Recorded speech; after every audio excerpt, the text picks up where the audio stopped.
நீளமான கூந்தல் தாழ்ந்து வந்ததென்ன வனிதை உந்தன் பாதம் கண்டு வணக்கம் சொல்லவோ தேன் மிதக்கும் உதடு சேர்ந்திருப்பதென்ன ஒன்றை ஒன்று முத்தம் இட்டு இன்பம் கொள்ளவோ மானிட பிறவி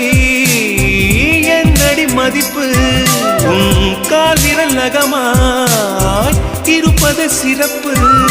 100 கோடி பெண்கள் உண்டு உன் போல் யாரும் இல்லையே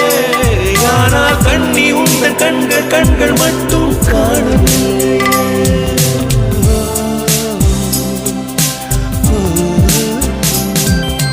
20 கோடி நிலவுகள் கூடி பெண்மையானதோ